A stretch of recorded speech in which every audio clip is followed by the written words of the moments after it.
Desde hace muchos años se habla de la extraña relación que une los fenómenos lumínicos, más o menos misteriosos, y los terremotos.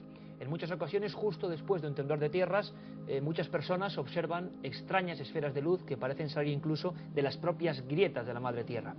Lo cierto y verdad es que esto siempre ha sido muy polémico. Hay personas que hablan de que son fenómenos puramente naturales y hay quien va más allá. Desgraciadamente, casi siempre hay noticias de terremotos, pero pocas tan graves como los últimos acontecimientos en Perú, sobre todo en la zona sur. Pues bien, diversas televisiones, a veces al mismo tiempo, y muchísimos usuarios con sus teléfonos móviles grabaron esto, y lo podemos ver.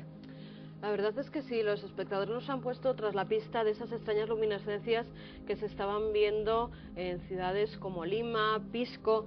Decían que eran objetos voladores no identificados y otros dan una explicación a estas luminarias que suelen ser de un color blanco, rojizo e incluso algunas veces azulado. La ciencia tiene una explicación para ello, se llama triboluminescencia y nos dice que es un fenómeno que se ve en muy pocas ocasiones, a través del cual la enorme energía que sale de la Tierra se cristaliza en la atmósfera y se hace visible a través de rayos de luz de variada forma. Serían estas imágenes que estamos viendo. Otros, en cambio, dicen que debido a esos terremotos, a esos movimientos de tierra, los postes de luz cayeron y el choque de esos postes de luz hizo que salieran muchas chispas que también podían dar una explicación. Incluso se llegó a decir que había caído un meteorito y que por eso se provocó incluso el terremoto, cosa que hay que descartar por completo. Fueron miles de testigos. Hoy en día la verdad es que cada persona, yo creo que es una fortuna, es una central informativa, miles de personas que desde diferentes puntos grabaron un fenómeno objetivo que se estaba produciendo. Y cuando hemos hecho un curioso análisis de estos terremotos importantes, nos encontramos, por ejemplo, que 6 televisiones al mismo tiempo en Estambul, en el famoso terremoto de finales de los 90 en Estambul, también grabaron exactamente lo mismo. ¿Ante qué nos estamos encontrando? Por supuesto queremos su ayuda, porque sabemos que muchos geólogos e investigadores sísmicos siguen cuarto milenio. Por supuesto que la daremos. Y que es un fenómeno que entre los entendidos se llama luces de terremoto. Se llama así porque precisamente se produce cuando se dan estos seísmos y además están estudiados desde los años 60. La primera vez que se identifican es en Japón, cuando durante un mes estuvo habiendo muchos movimientos de tierra y es entonces cuando se le da ese nombre. Luces de terremoto. No es nada extraordinario. Por el momento no se trata de objetos volantes no identificados, sino de algo explicado por la ciencia. Claro, no es nada extraordinario, pero hay que comprender a esa gente que ha perdido todo, que ve cómo el suelo se hunde, que ve cómo las casas se convierten en fosfatina, que además encima en el cielo casi como una señal maléfica aparecen luces. Así que en este caso la ciencia tiene una explicación y esto es maravilloso. Luces de terremoto que se unen ya a los famosos fuegos fatuos o fuegos de San Telmo, hace tiempo fantasmas, hoy perfectamente explicables. Y hablando de fantasmas, de presuntas entidades, de encuentros misteriosos en mitad de la noche, me gustaría que me acompañasen y que todos se pusieran en una situación muy concreta que además todos hemos vivido. Ir en nuestro vehículo, en una carretera secundaria, ha caído la noche y quizá nuestra mente empieza a dibujar extraños pensamientos. A veces, esos pensamientos se transforman en terroríficas realidades. Y es que todos los que hemos hecho miles de kilómetros en plena noche, sabemos, vaya si sabemos, que en las carreteras, en determinadas ocasiones, pasan cosas demasiado extrañas. Hay que decir, siendo honestos, que la mayoría de estas veces es producto de imaginaciones, de aburrimiento, de cansancio, de la rutina larga de una de estas rutas, pero también hay que decir, poner sobre la mesa datos para afirmar que incluso algunas apariciones en carretera, llegaron hasta las comandancias de la Guardia Civil en forma de denuncia. Vamos a comenzar con lo más difícil, con los testimonios, con las personas que mirando a la cámara como yo lo estoy haciendo ahora dicen yo lo vi y no tengo miedo y lo cuento. Ese es el valor de este reportaje. Encuentros en carretera. Cae la noche y la carretera se hace cada vez más larga y oscura. Todos hemos cogido alguna vez nuestro coche y nos hemos internado en algún paraje solitario donde las sombras parecen renacer cuando se oculta el sol. Sin embargo, hay cientos de testigos en nuestro país que callan aterradoras experiencias. El equipo de investigación de Cuarto Milenio ha tenido la oportunidad de entrevistar en exclusiva para este reportaje a varias personas que han sufrido encuentros de este tipo. Encuentros con un mito imposible.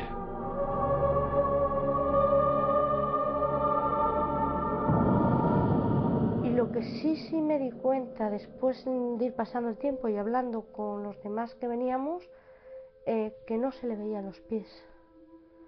Era una chica totalmente de blanco, pero como si tuviera alrededor como una luz, o sea, un algo que no es normal, con el pelo largo, morena, o sea, cuando yo he pasado a ese 1,5 metros de distancia, más o menos, de mi coche a ella, me ha sonreído. Entonces yo automáticamente, bueno, pues un poco, a lo mejor por su gestión, no lo sé, aceleré un poco el coche, y en un tramo de unos 50 metros más o menos había una curva muy cerrada, y entonces fue cuando yo he levantado el pie y he dicho, cuidado. Y entonces ha sido cuando automáticamente me ha venido a la cabeza y he dicho, digo, me intentaría avisar.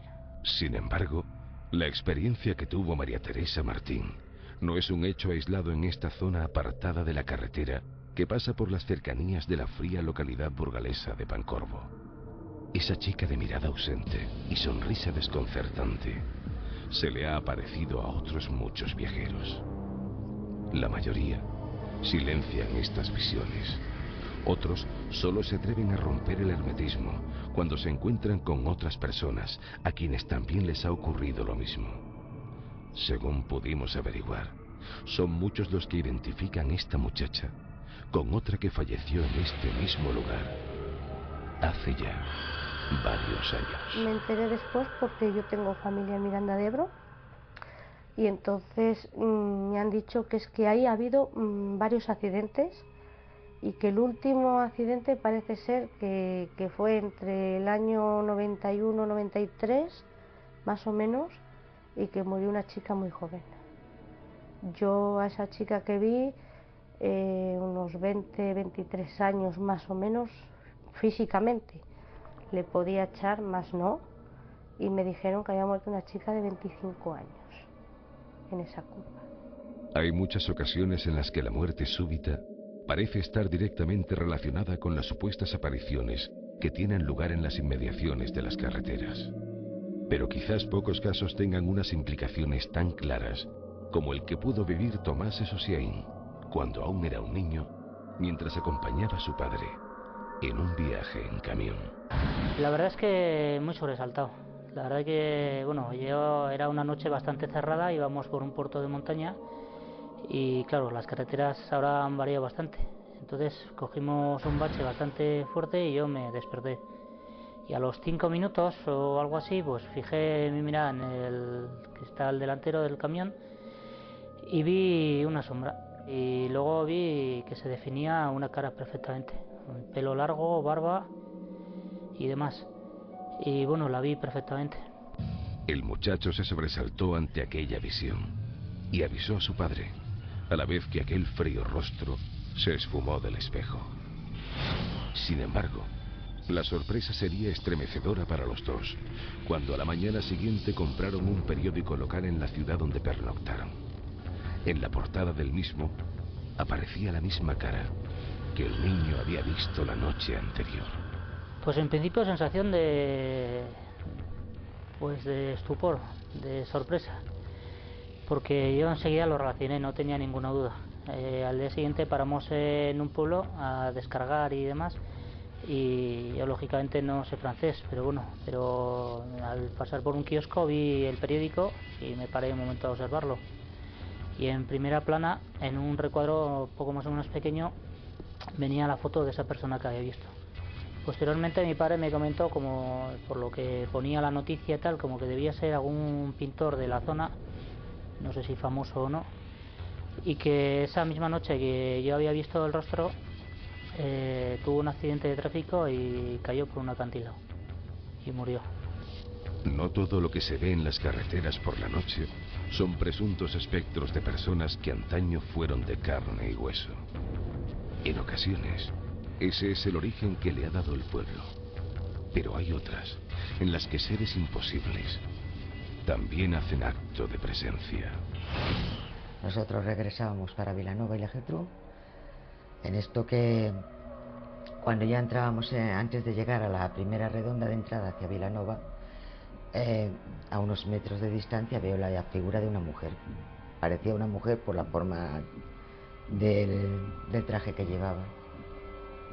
pero solamente transmitía luz. No se le veía ni ojos, nada. Entonces, conforme me iba acercando, digo, pues sí, pero esto parece que va avanzando hacia Vilanova. Y en el momento que me llego a su altura, le veo de las dos posiciones, de lateral y frontal. Y cuando me la estoy mirando lateral, en ese momento se me giró y pues me sobresaltó. Porque es que no le vi, tal cual le veía por delante, le veía por detrás, todo luz. Solamente transmitía luz, no le vi el rostro ni nada. Sin embargo, el gran misterio de las carreteras nocturnas no acaba aquí. Hay incluso testimonios que nos hablan de misteriosos seres de luz, o sucesos donde la famosa chica de la curva se llega a introducir como algo físico en el vehículo de los testigos.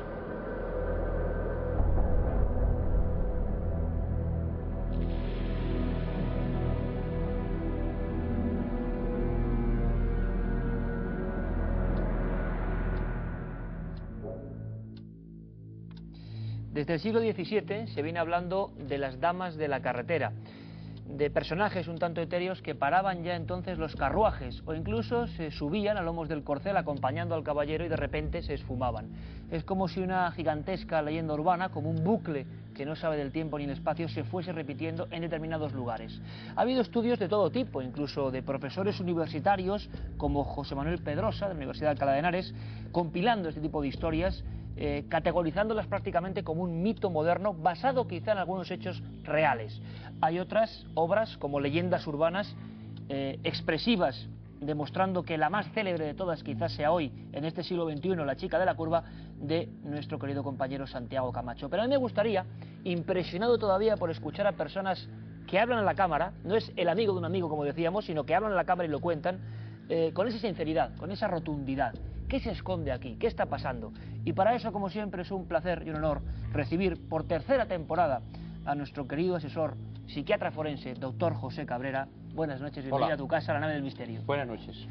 Has visto como nosotros estos primeros testimonios, luego ahora más, y tú que eres un hombre tan rápido, tan analítico, ¿qué has visto? ¿Son personas diferentes a las demás? ¿Son personas que están fabulando? ¿Son personas que creen haber vivido algo real o que han vivido algo real? Vamos a ver, lo primero que hay es una circunstancia especial, y es que una persona dentro de un vehículo ve la carretera en una situación que a veces puede ser automática, es decir, podemos conducir automáticamente sin conciencia y de repente decir, ostras, estoy conduciendo. Y otra cuestión es que cada persona es como es, y la conducción, sobre todo por la noche, establece un estado psicológico especial donde las luces, las sombras, las líneas blancas de la carretera hacen un mundo especial donde pueden aparecer cosas. No necesariamente quisiera destruir las leyendas urbanas, pero a veces conviene explicar un poco que en determinadas circunstancias no es el mundo tan claro como lo vemos aquí ahora mismo. Doctor, ¿quiere decirse entonces que el estado de alguien, y todos lo hemos vivido, todos, hasta los que estamos avezados en estos asuntos, nos hemos sugestionado en más de una ocasión yendo en un vehículo, en esa oscuridad? Hablábamos antes en La máquina del tiempo, en el túnel del tiempo, de Ramón y Cajal. Hablábamos de Ramón y Cajal y él, y tú eres un grandísimo conocedor de esa figura, examinó, porque creía que había algo interesante en los estados crepusculares. ¿Es esto un estado crepuscular? Eso es. Ramón y Cajal lo decía, y otros que en su época estudiaron esto, que fue la Escuela de Psiquiatría francesa, que el estado crepuscular es algo así como que la conciencia se acorta y vemos la vida como el caballo del picador. Es decir, vemos un trozo de la vida. Ese trozo es la carretera. Eso sería un estado crepuscular.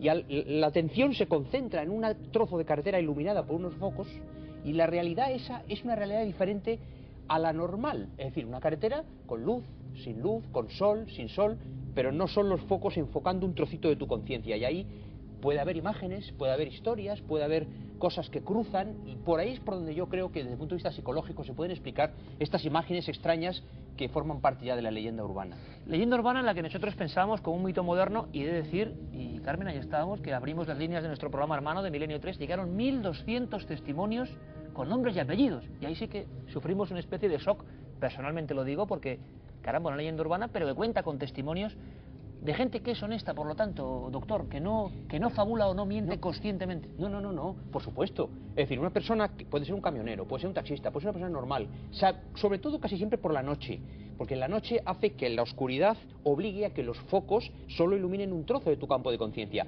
Estas personas no son personas que van a llamarte para contarte una historia, ven algo. A lo mejor incluso lo han visto de verdad, a lo mejor en el linde de la carretera pasaba alguien caminando, y luego si alguien se ha escondido, puede ocurrir. Y entonces yo pienso particularmente que son personas de buena fe, que ven algo, luego no lo pueden explicar, y al no poder explicarlo, pues claro, lo asimilan como algo especial. Lo asombroso, doctor, y iremos metiendo el dedo en la llaga, es que hay casos donde parece que hay algo físico realmente.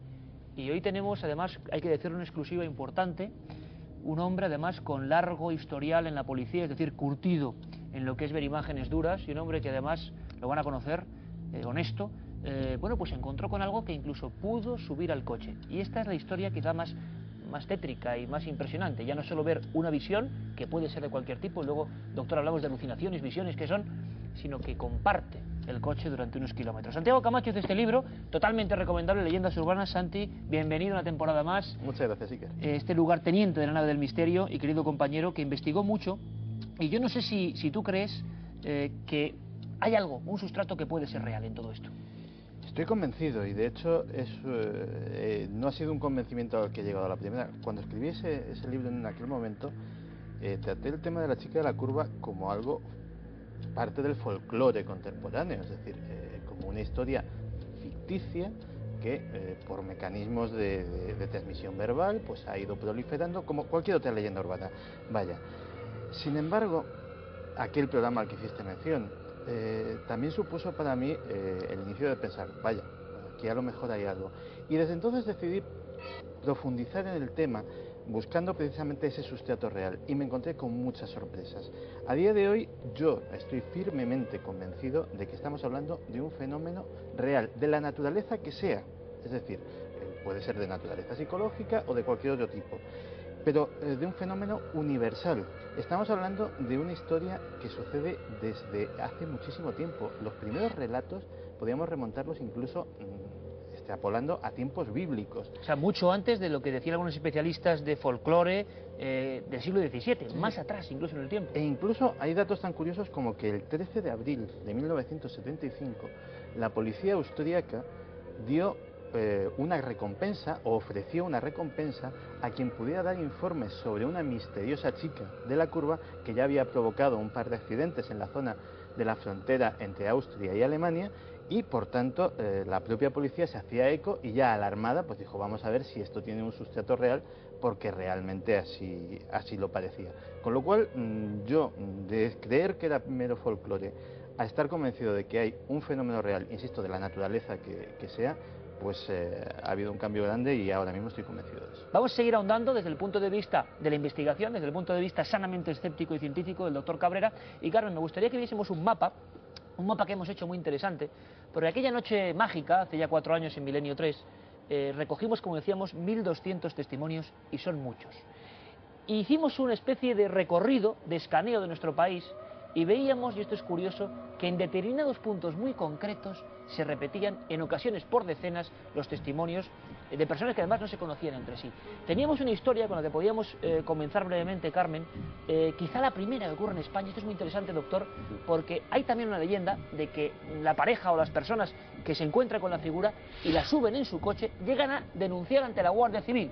Bueno, pues ocurrió concretamente en las curvas de Icíar, en Deva, a principios de los años 80. Eso es, se trataba de Lorenzo Abad, iba junto a su mujer en ese vehículo, y como suele ocurrir en estos casos, hay una chica haciendo autostop, ellos creen que la pasa algo, era un día además bastante lluvioso, estaba como mojada, paran a rescatarla, a ayudarla en lo que puedan, la suben en su coche y en una determinada curva que llaman la de la pólvora, esa chica dice, tengan cuidado que aquí me maté yo. En ese justo momento desaparece. Ellos tienen tanto miedo y tienen un shock tan fuerte que no saben qué hacer y recurren a la Guardia Civil. Van allí y ponen una denuncia. La primera que se conoce en España de este tipo. Eso es, pero como ese ha habido más casos, incluso algunos que no vieron el mapa y que recogimos esa noche cuando nos llegaron 1.200 testimonios de personas que habían subido, algunas de ellas, en su coche a esas chicas fantasmales. Otro de ellos era cerca de Santiago de Compostela. Iban en un Renault 5 que solo tenía 2 puertas. Las puertas traseras no existían. Va un matrimonio también, de nuevo llueve. Paran a una chica, la suben en la parte de atrás del coche, incluso la mujer le deja su chaqueta para que se resguarde, para que se seque, y justamente cuando van a dar una de las curvas pasa lo mismo. Tengan cuidado, en esta curva me maté yo. Al volver la vista ven que solo está la chaqueta encima de los asientos de ese coche. Por España tenemos un montón de apariciones. Me vas a comentar una que es interesantísima en unos minutos, Carmen, porque aquí hay documentación, portadas incluso enteras de ABC, de algunas tragedias. Parece que hay una unión entre este tipo de fenómenos y un lugar marcado por sangre, que además, desgraciadamente, y todavía estamos en verano, siempre es momento de decir que cuidado en la carretera, haya leyendas o no haya leyendas, pero en lugares donde ha habido muchos accidentes mortales ocurren este tipo de cosas. Vamos a hablar de la Cuesta de las Doblas, en Sevilla, cerca de Sanlúcar. Pero, doctor, dos preguntas que me vienen a la mente. Una, la imagen, yo no sé si arquetípica, de una mujer desvalida casi siempre, en mitad del camino, pidiéndonos ayuda. ¿Eso de dónde nace? ¿Por qué la gente ve exactamente eso o cree ver eso? Bueno, Santi lo ha explicado, y en todas las culturas hay una cosa en la que compartimos todos, lo mismo, que es el inconsciente colectivo. El inconsciente colectivo lleva millones de años evolucionando. Misterio, ¿eh? Claro, sería prototípico para un seminario específico, para un programa específico. Y ese inconsciente colectivo son los sueños de la humanidad desde hace millones de años. Y hay figuras que son universales. Aquí, en Japón, en África, en Estados Unidos, y dentro de esas figuras, la mujer sola, iluminada, con una túnica blanca, en un bosque, la leyenda del rey Arturo, en el mundo medieval, en el mundo romano. Es siempre como la diosa tierra que se manifiesta en forma de mujer, y eso pertenece al inconsciente colectivo. Así de sencillo. Y se nos aparece en el momento, o sale de nosotros quizá, quién sabe, en el momento especial, más inoportuno en algunas ocasiones. En momentos especiales, como decía antes Carmen, lluvia, niebla, situaciones específicas, a veces cansancio en el vehículo, una situación emocional un poco especial. Dentro del coche no se está igual que fuera. Si se lleva un tiempo conduciendo no es lo mismo una carretera que otra. Son muchas condiciones las que hacen. Doctor, una cosa muy importante y que a mí por lo menos me extraña. En este caso, por ejemplo, de las curvas de Deva, se llega a poner una denuncia ante la Guardia Civil. ¿Qué le ha podido pasar a una pareja para llegar a confesar ante unos números de la Guardia Civil, en este caso en la provincia de Guipúzcoa, que se han encontrado con eso? ¿Qué puede pasar ahí, doctor? Bueno, en algunos casos, una de las personas del coche ve algo realmente, exista o no, y contagia al resto de los ocupantes del vehículo. Esto se llama, en psiquiatría, folia D. Es algo como una locura inducida en miniatura. Es decir, lo he visto, estoy tan convencido que mi mujer, mi novia, mi amigo que está aquí, ve también algo. No lo ve como tú lo has visto, y de esa manera parece que ambos han visto lo mismo. Y entonces lo que ha comentado Carmen, es decir, se para, se va a la Guardia Civil, porque el susto es tan grande que dice usted, nos ha pasado algo, no sabemos qué, pero ha sido esto. Entonces, bueno, yo no sé la Guardia Civil, la cara de espanto y de sorpresa que puede poner, porque claro, la Guardia Civil atiende temas objetivos, no historias fantasmagóricas, pero de luego aquí hay algo que no sé, que no puedo explicar yo y que no puedo explicar nadie. Como siempre el doctor tan rotundo y tan gráfico. Carmen, Cuesta de las Doblas, me gustaría, tenemos un dossier por ahí, ¿puedes abrirlo un momento y mostrar alguna de las portadas? Porque esto fue bastante impresionante, una serie de encadenamientos trágicos que llegaron, como decimos, a portadas, día de duelo, y siempre en esa zona donde se han visto diferentes figuras, entre ellas, por ejemplo, la de niños, ¿no? Que sería otro componente que también creo que es arquetípico, doctor, ¿no? Un niño desvalido, un niño que viene de no sabemos qué lugar, es algo terrorífico. Curva de las Doblas. Ese fue además a lo que hace Cuesta referencia... de las Doblas, perdón, Cuesta de las Doblas. A lo que hace referencia esta portada de ABC, es un accidente trágico que tiene lugar un 22 de mayo de 1961. Un camión entero de estos que suelen llevar ladrillos o hormigón, pero en este caso estaba reutilizado con una serie de tablones para llevar a los romeros a la romería del Rocío. Pues bien, en una de las cuestas, precisamente en la de las Doblas, que va de la carretera de Sevilla a Huelva, en esa carretera, al bajar, es una curva muy peligrosa, hay además está perfectamente identificada porque ha habido muchísimos accidentes allí. El conductor, que logra salvar la vida, mueren 20 personas y 43 resultan heridas en este trágico accidente. Dice que hay un fallo en el camión, un fallo mecánico, un fallo de frenos, que en esa cuesta hacia abajo alcanza una gran velocidad hasta tal punto que se llevan un gran árbol por delante y caen a un terraplén varios metros y se matan 20 20 personas. Esto hablamos de 1961. Muchas de esas personas que iban en ese camión eran niños. Y mucha gente que ha tenido visiones justamente en ese punto hace referencia a niños que parecen haber tenido accidentes y que piden auxilio, que por lo menos están desvalidos, o incluso visiones que solamente ven a niños cruzando la carretera sin que estos les digan nada. Es una visión que se repite en algunos otros puntos donde hemos comprobado que ha habido accidentes escolares y se veía una fila de niños atravesando la carretera.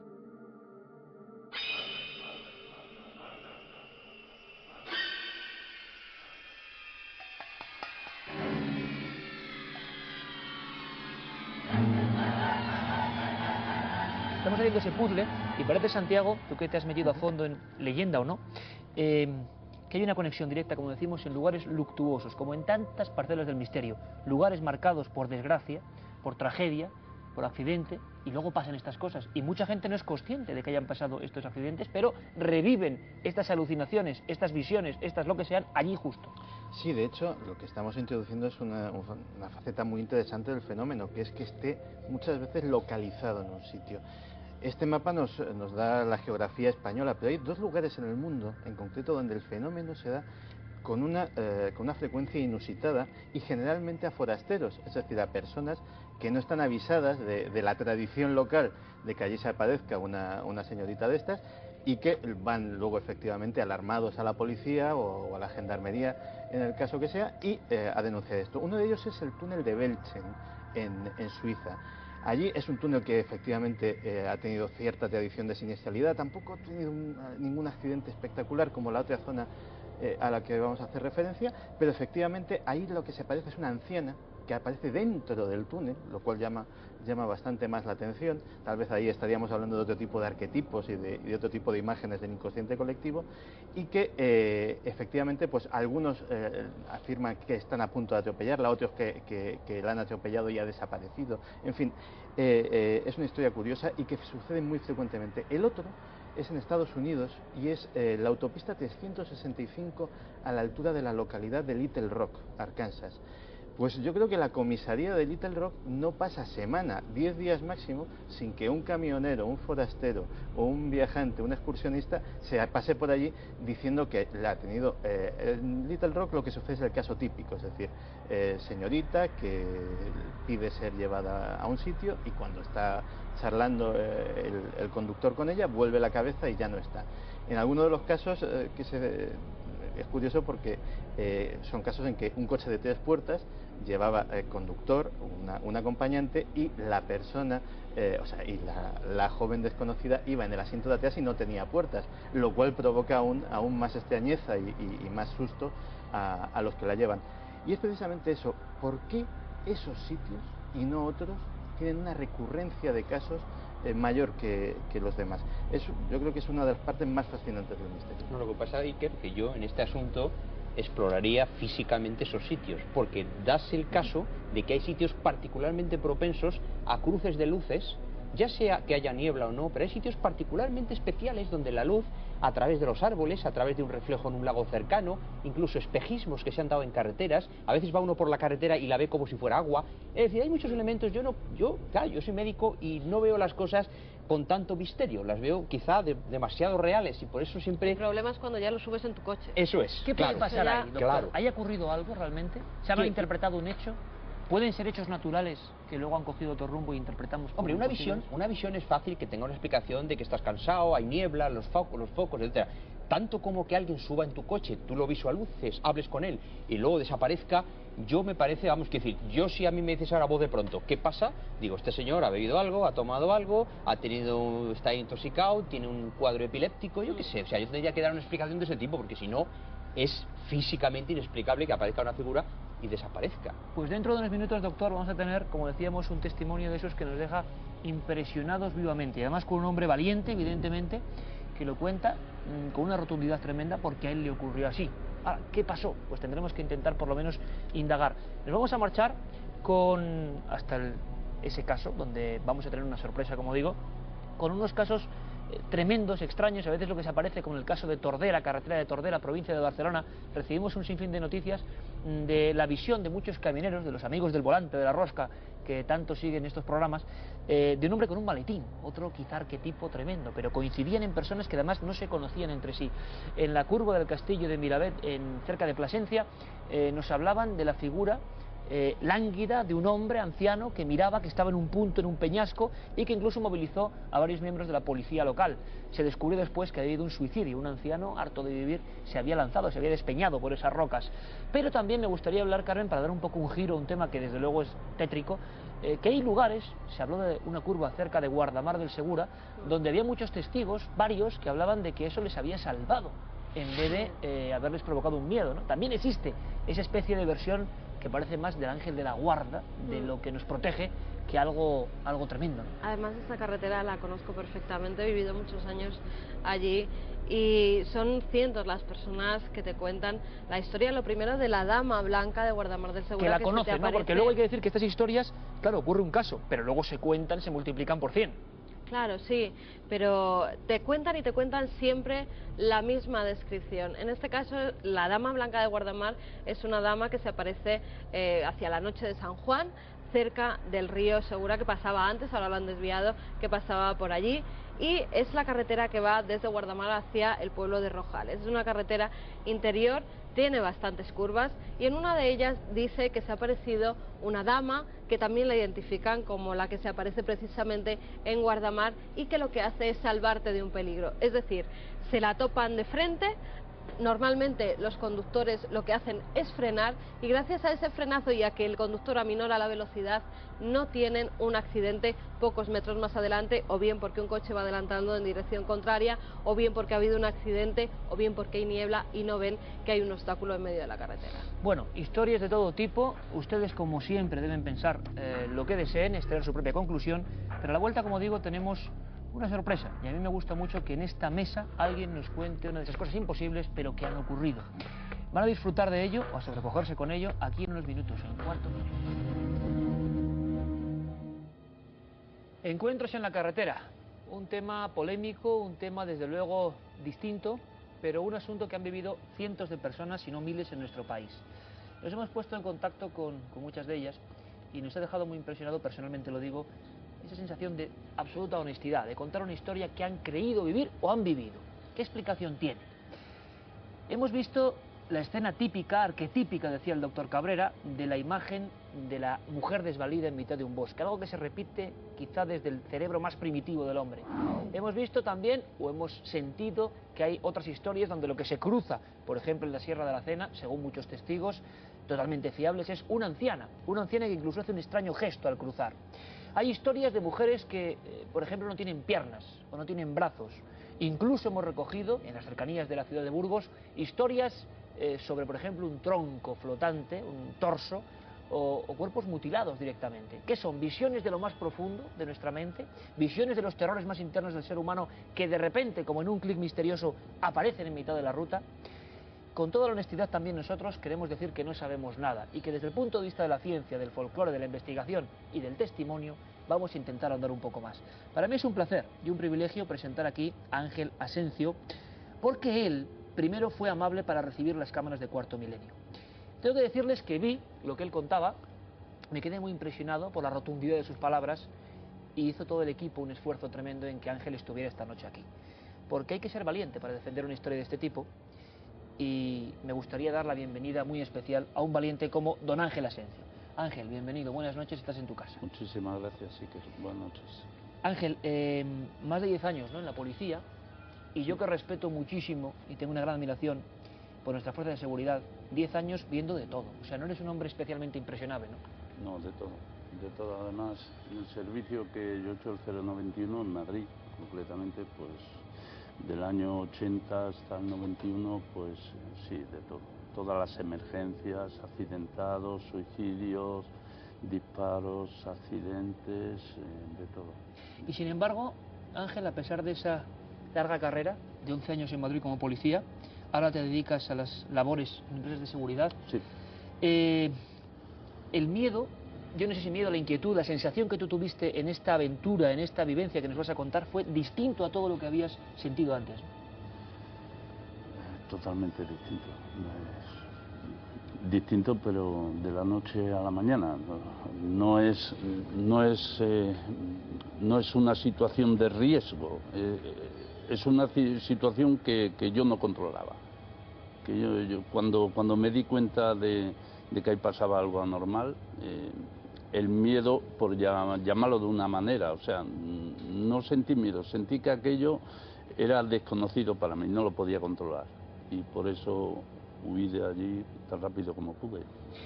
Hablamos del año 92, de la provincia de Madrid, Ángel, y me gustaría que a cientos de miles de amigos les contases lo que pudiste vivir en primera persona. Tú circulabas con tu vehículo y ves algo.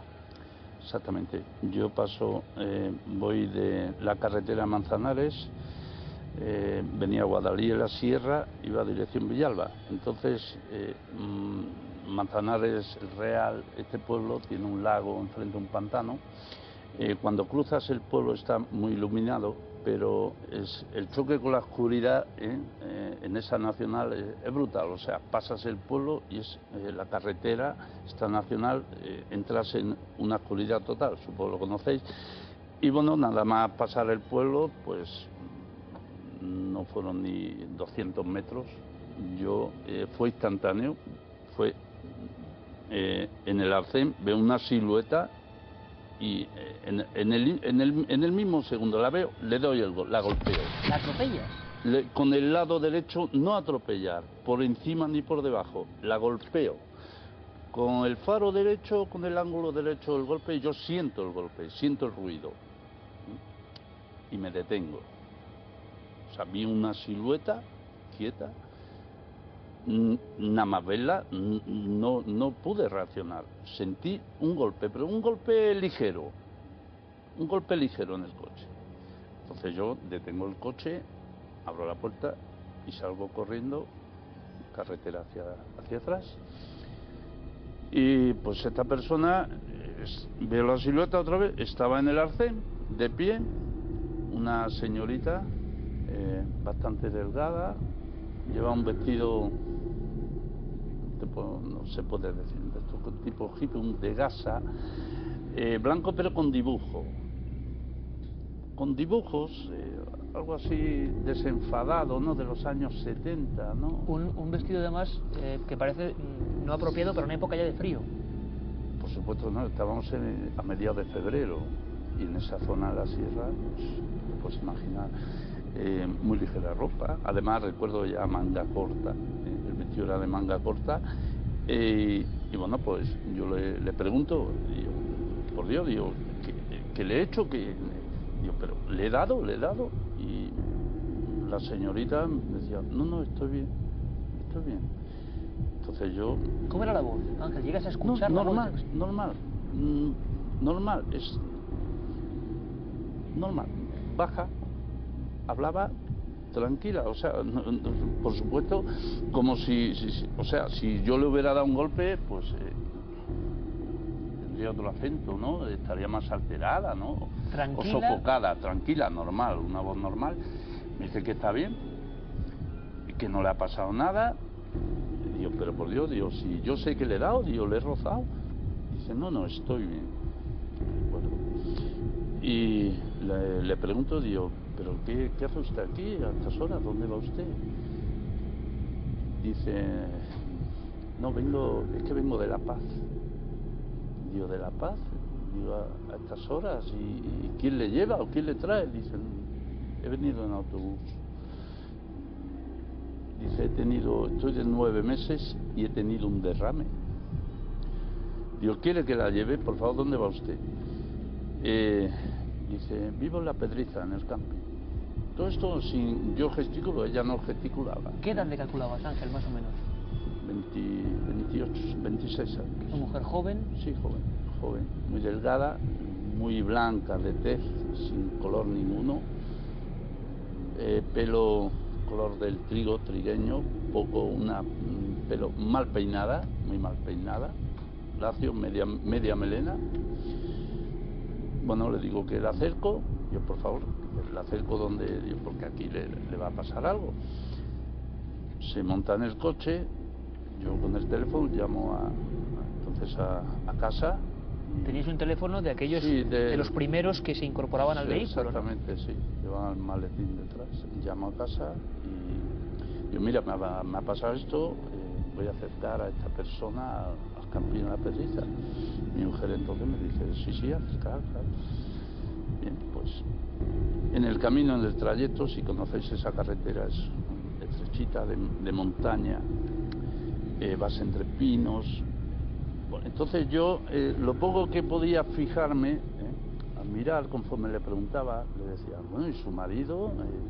Me dijo, mi marido es vendedor ambulante, está de viaje, el vendedor ambulante está de viaje. Digo, ¿está usted sola ahí en el camping? Va contigo en el asiento delantero, llegas a mantener aquí, un diálogo. a mi lado, sí. Lo poco así, pero nunca me miraba. Creo que fue la frase más larga que dijo. Mi marido está de viaje. ¿Está sola en el camping? Sí. Nunca me miró cuando hablaba. Y yo en esta, pues claro, miré hacia el vientre, ¿no? Estaba completamente lisa. Si está de 9 meses, no sé dónde lo guardaba porque estaba totalmente lisa. Y bueno, pues ya subiendo, pasaron como 20 minutos y empezamos a bajar. Y ya se me hacía muy pesado. Un silencio denso, ¿no? Violento. Sí, no hubo más charla, no hubo más charla. De hecho, bajamos todo el camino, no hubo más charla. Para mí me chocó, además, quizá alguien lo pueda verificar, en aquel tiempo, pues en la bajada había un coche siniestrado, estaba en la cuneta, justo al doblar en una curva hacia la izquierda, había un coche siniestrado, semioxidado, pero donde la chica me dijo que me detuviera no fue ahí. Todavía andamos como unos 200 metros o 300, 200 metros. Y bueno, la chica me dice, aquí. No, es aquí. Digo, ¿aquí? ¿Dónde? Yo pongo la larga, me señala otra vez.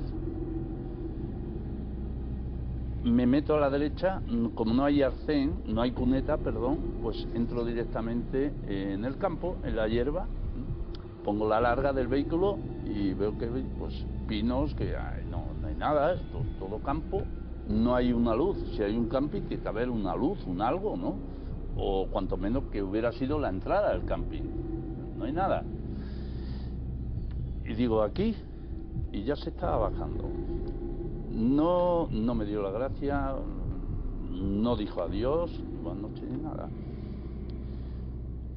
Me quedo extrañado, cierra la puerta y hace así, pasea por delante del coche y cuando llega da unos pasos justo enfrente del coche.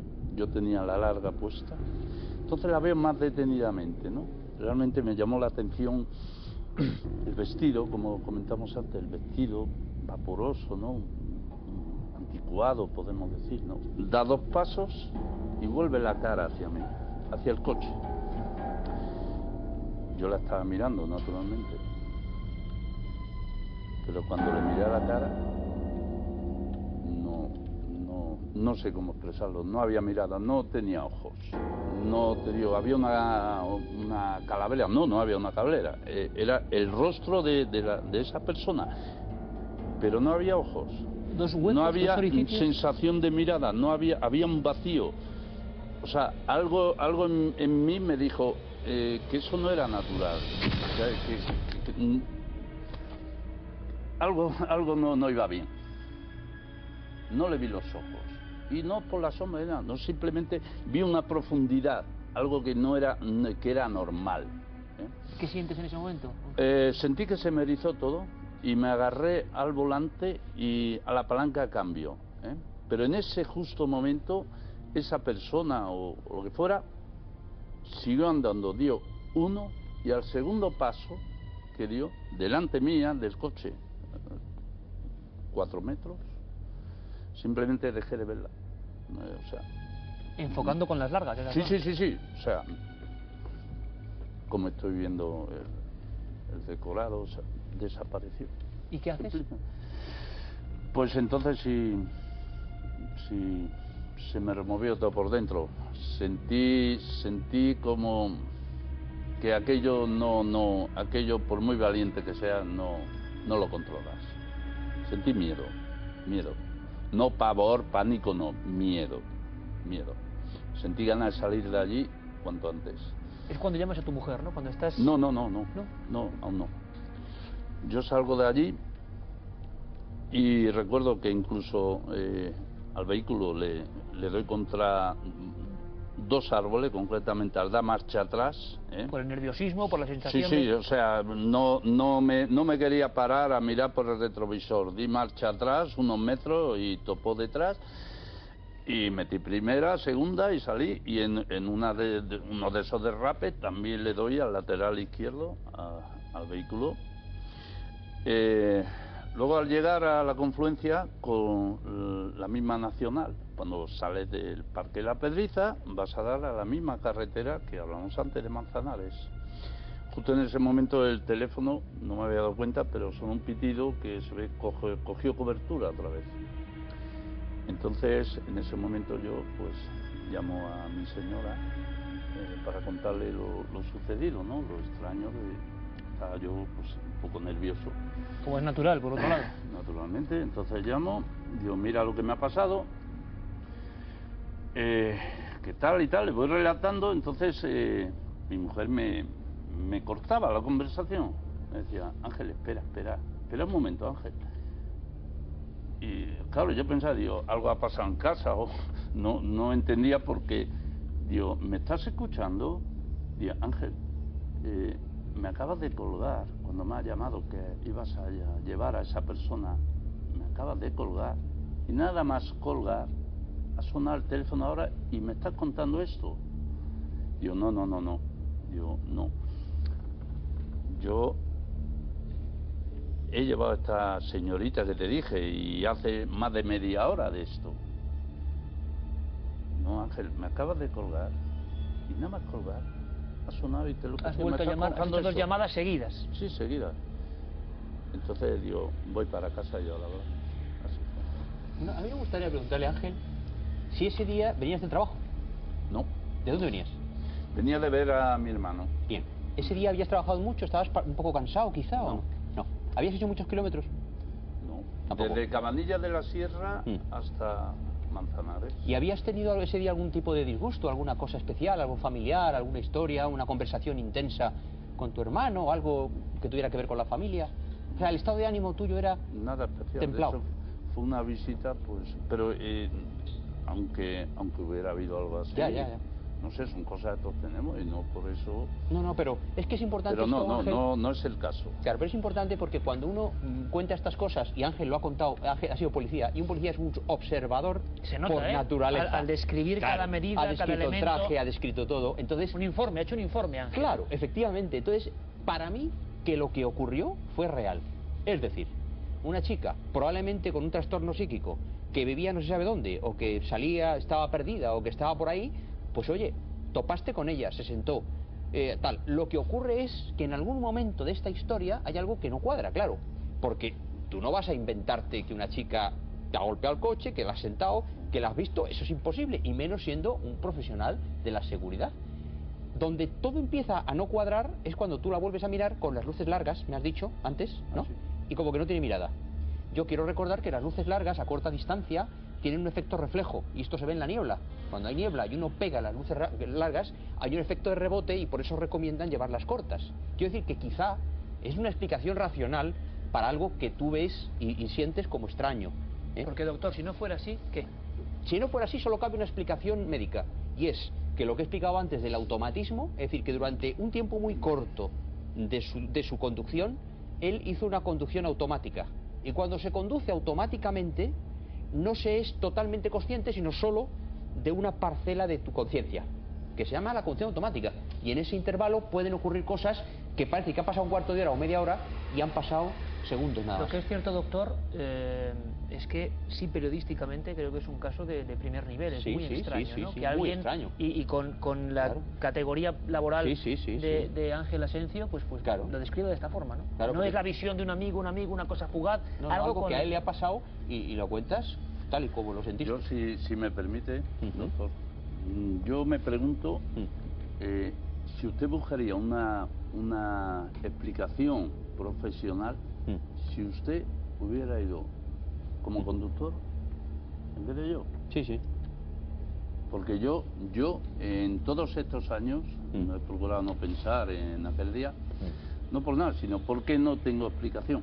Pero lo que no he hecho, naturalmente no soy un profesional. Ya, bueno, pero no importa. Pero lo que no he hecho es buscar una opinión médica, ¿verdad?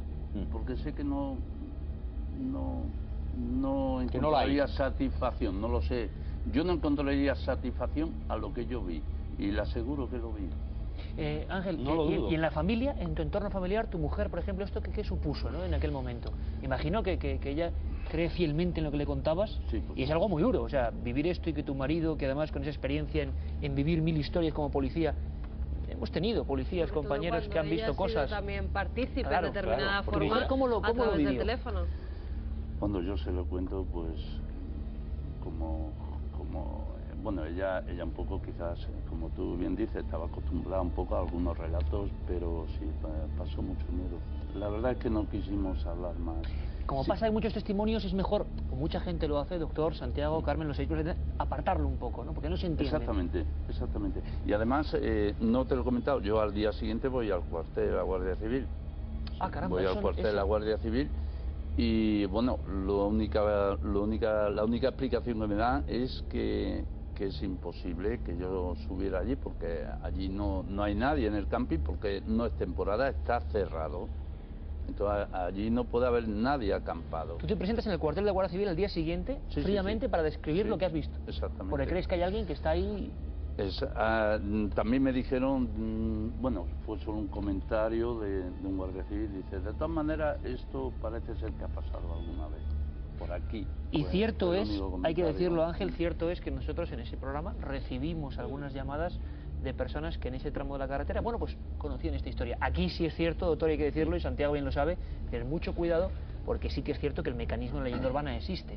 Puede haber algunos casos matrices, pero luego la gente va añadiendo cosas y se va generando una especie de psicosis en algunos puntos. Recibimos de esa zona de la Sierra de Madrid muchas comunicaciones de personas que no se conocían entre ellos. De esa zona y sobre todo también de la Cruz Verde. La Cruz Verde, en el puerto de Los Leones hay innumerables casos que nos llegaron esa misma noche, donde nos contaban reiteradamente lo mismo. Además, el mecanismo que utilizamos en la radio es a través de SMS, de mensajes de móviles.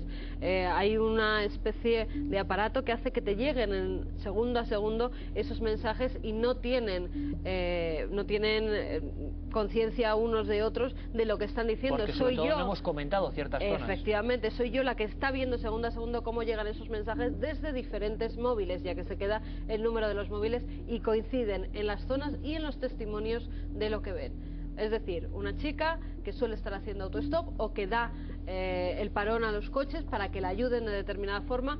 Como decía Ángel, llevan también un vestido que suele ser de gasa blanca o color hueso, color crudo.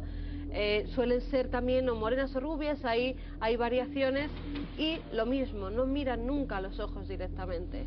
Nunca se dirigen a la persona que les para, sino que simplemente le ven el perfil. Esos son los casos matrices que nos suelen dar y que llegaron esa misma noche a Milenio 3. Santiago, no es un caso único, sí que yo creo que en España es la primera vez que una persona, digamos, con tal lujo de detalles como todo un informe policial, de alguna forma, si me permites, Ángel, describe su experiencia. Pero en otras partes del mundo ha habido bueno, elementos de estos supuestos atropellos que luego la persona, que quizás es lo más inquietante, ¿no?, tú notas el golpe y esa persona sigue como si no lo hubiera rozado. De hecho, el arquetipo es el del autoestopista fantasma, pero el atropello fantasma, por llamarlo de alguna manera, es igualmente bastante frecuente. De hecho, en algunos casos el atropello deja incluso señales físicas en el vehículo. Es decir, hay una pequeña abolladura, la marca de una mano, etcétera, etcétera. Y la historia suele ser como sigue. Una persona va en ese estado especial de una carretera nocturna y de repente una joven, una anciana, una niña, se le echa de repente encima y la persona, como comentaba nuestro invitado, nota el golpe. En algunos casos te describen, como si se abalanzase sobre el capó del coche. En algunos casos te describen la sensación de pasar por encima. Lógicamente esa persona está alarmada, si no es un desaprensivo, como suele ser la mayor parte de la gente, gente civilizada y gente cívica, pues se bajan a auxiliar al accidentado con un susto tremendo en el cuerpo, y no hay cuerpo.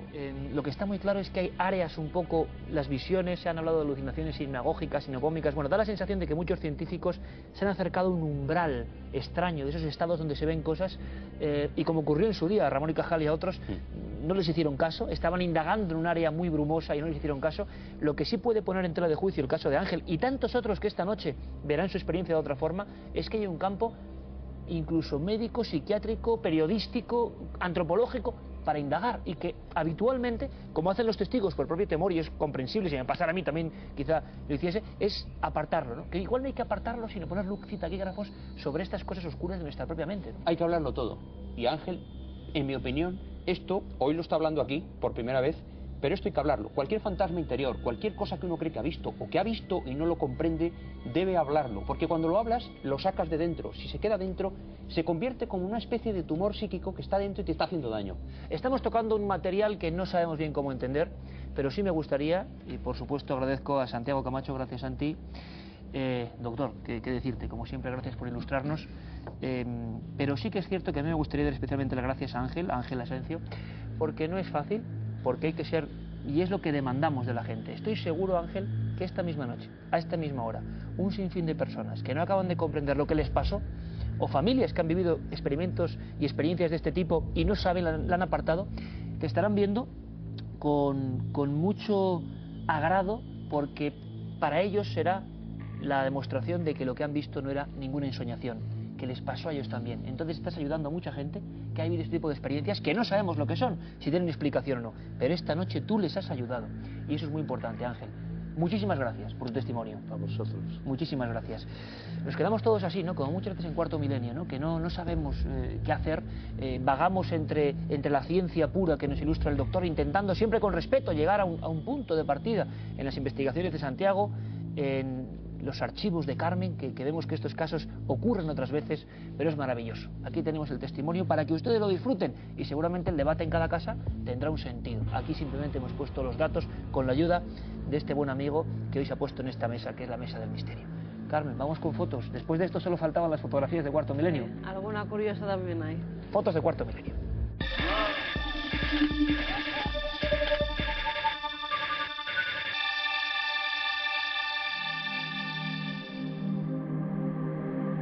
Leyendo verdad, estarán conmigo en que los que se han encontrado con estas figuras jamás podrán olvidar esos ojos, esa mirada, esa expresión. Y esto no sería Cuarto Milenio si no acabásemos con otra cara, con otro rostro, con otra faz, que también tiene una expresión un tanto enigmática y que aparece además en un lugar de poder. Adelanto que creo que Guillermo León no las tiene todas consigo. Pues no, la verdad es que nos ha sido muy difícil identificar en esta fotografía de qué se puede tratar. Carmen María Sánchez nos la mandaba, decía que estaba tomada en el barrio cristiano de El Cairo y que ella decía ver un rostro precisamente en el margen derecho de la imagen. Hemos analizado la fotografía, le hemos ampliado precisamente lo que se ve en ese reflejo del cristal, y a nosotros también nos resulta muy curioso porque verdaderamente parece una cara, la de un hombre, que además parece llevar una camiseta blanca sin mangas e incluso una especie de estola por el cuello.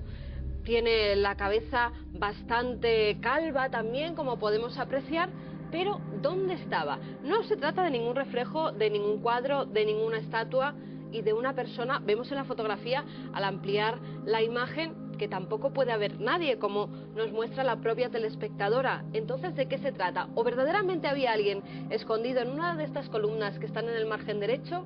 ¿O nos encontraríamos ante algo extraordinario? Tendríamos un rostro en una vidriera en el barrio cristiano del Cairo. Una vez más, un lugar religioso se convierte en un lugar donde pasan cosas. Quédense con la expresión, sobre todo. A cada uno de ustedes le diré una cosa distinta, y es que a veces de matices más o menos emotivos se compone esto del misterio. Como siempre, dos vías de contacto imprescindibles, y ahora más que nunca. Las volvemos a repetir: cuartomilenio@4.com si nos las quieren enviar a través del correo electrónico, y también el apartado de correos 18.189 con el código postal de Madrid 28080. Y de verdad, sinceramente, es una alegría y un orgullo volver a decir aquello de que en 7 días estaremos en esta nave del misterio con mejores reportajes que nunca, con un sinfín de sorpresas y con toda la ilusión de este gran equipo de personas que quieren mostrar esas cosas que nadie cuenta. Y lo hacemos porque, ya lo saben, somos Cuarto Milenio.